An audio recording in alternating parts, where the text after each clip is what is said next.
The way I describe it when people say they have a will is having a will is kind of like pre-printing the DMV forms and filling them out, being able to take them to the DMV. You still have to go to the DMV.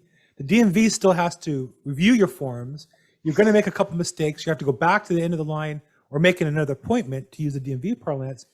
And it seems that a will, in some regards, it might even be worse, because unless the will is giving some specific change of allocation, it gives the opponent, the other side, maybe something to complain about. The signature's wrong, the notary's wrong, this is wrong, the wording's wrong.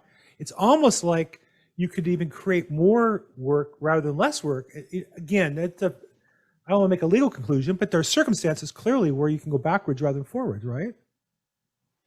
Well, yeah, and when you do a will and a proceeding in court, it's not just your loved ones who could come and challenge anything. It's anybody, right? If, let's say, your friend comes in and says, "Oh yeah, Joe promised me the farm when he passes away, and I have I don't know, some sort of record that says it."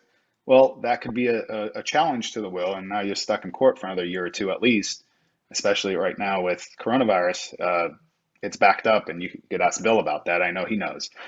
Everything is set out at least 120 days from now, most of the time when you get any sort of hearing in court. So it's just a tough road to go once you have to go to court for any reason. I know we were talking the other day, and so for example, as a common procedure, when a wife is supposed to, I'm sorry, when a property is accidentally lifted out of a trust called the Hegseth petition, and people might learn, well, it's not a problem if it's left out of the trust, we'll just add it in, we'll use this petition. But in LA County, Hegseth petitions are being scheduled out 150 to 180 days right now. So it's a shortcut. It's like the DMV. Oh, you don't need to go on this line, you go on that line, but you're still going through the DMV, and it's still going to be a line of a bit.